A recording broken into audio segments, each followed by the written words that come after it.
নির্বাচন কমিশন থেকে রাজ্য বিধানসভার নির্বাচনের দিনক্ষণ ঘোষণার সাথে সাথে সমগ্র শ্রীভূমি জেলাও নির্বাচন কমিশনের আদর্শ আচরণবিধি বা মডেল কোড অফ কন্ডাক্ট জারি করা হয়েছে। এর পরিপ্রেক্ষিতে শ্রীভূমির জেলা নির্বাচন আধিকারিকের কার্যালয় থেকে জারি হওয়া এক বিজ্ঞপ্তিতে জেলার সমস্ত কার্যালয় ও এর প্রধানদের এই আদর্শ আচরণবিধি কঠোরভাবে মানতে নির্দেশ দেওয়া হয়েছে। বিজ্ঞপ্তিতে জানানো হয়েছে, নির্বাচন ঘোষণার সঙ্গে সঙ্গেই নির্বাচন কমিশনের নির্দেশ অনুযায়ী মডেল কোড অফ কন্ডাক্ট কার্যকর হচ্ছে।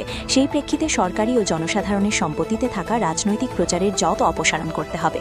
জেলা প্রশাসনের নির্দেশ অনুযায়ী সরকারি ভবন, অফিস প্রাঙ্গণ বা সরকারি সম্পত্তিতে থাকা সব ধরনের পোস্টার, ব্যানার, ফ্লেক্স, দেওয়াল লিখন ইত্যাদি নির্বাচন ঘোষণার 24 ঘণ্টার মধ্যে সরিয়ে ফেলতে হবে। জনসাধারণের সম্পত্তি, রাস্তা, বিদ্যুতের খুঁটি, রেল স্টেশন, বাস স্ট্যান্ড, সরকারি যানবাহন ইত্যাদি থেকে এই ধরনের প্রচার সামগ্রী 48 ঘণ্টার মধ্যে অপসারণ করতে হবে।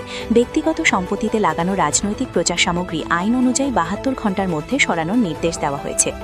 सीएपीएफ का इंतजाम किया गया है चुनाव आयोग के द्वारा और बहुत सारी जो कंपनी बटालियंस हैं वो ऑलरेडी जिले में आ चुकी हैं और मेन प्रॉब्लम ट्रांसपोर्ट और सिक्योरिटी का होता है। सिक्योरिटी के सफिशिएंट इंतजाम किए गए हैं और ट्रांसपोर्ट के लिए भी हम लोग अपने जो बॉर्डरिंग स्टेट से और ट्रांसपोर्ट डिपार्टमेंट से टच में हैं।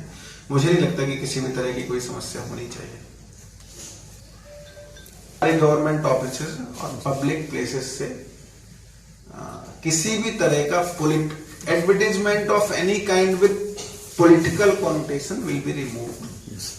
ठीक है, वो मुझे गाइडलाइन दे दो ना एक बार। ठीक है, 24 आवर्स में विद इन 24 आवर्स शाम को 4 बजे से 24 घंटे, मतलब माने कि कल शाम को 4 बजे तक सारे गवर्नमेंट ऑफिसेस से किसी भी तरह का ऐसा मटेरियल जिसका कोई पब्लिक कॉनोटेशन मतलब पॉलिटिकल कॉनोटेशन हो सकता है हटा लिया जाएगा।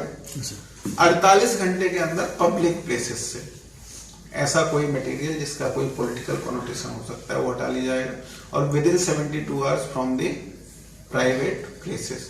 पर प्राइवेट प्लेसेस के बहुत सारे कंडीशन है। अगर आप किसी कैंडिडेट का एक्टिव एडवर्टाइजमेंट करना चाहते हैं तो आप रख सकते हैं, उसमें मनाही नहीं है। प्राइवेट प्लेस में वो it is with the consent of the permission of the owner होता है, वो वैसे नहीं होता है, मतलब ब्लैंकेट नहीं होता है, that is with certain conditions.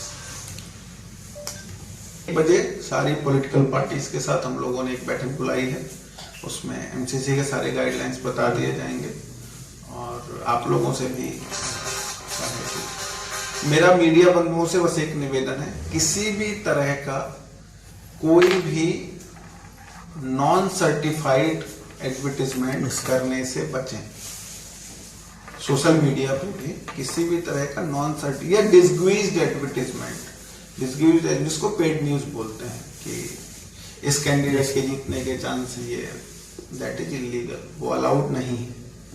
तो एमसी सेल है हमारी, media monitoring and control cell है।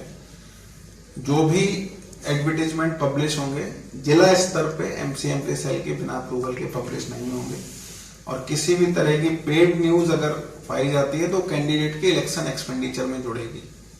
एमसी सेल उसका वैल्यू तय करेगा कि इतने इस न्यूज में कितने शब्द हैं, जो एग्जिस्टिंग एडवर्टाइजमेंट रेट्स हैं उस हिसाब से कितना एक्सपेंडिचर होता है और उसके इलेक्शन एक्सपेंस में जोड़ा जाएगा। तो इसलिए और अगेन जैसा मैंने अभी बताया कि कोई भी expenditure without the approval of candidate is not permitted, it carries fine under 176 BNS। तो अगर कोई भी मीडिया हाउस ऐसा करता है तो they are punishable under this section.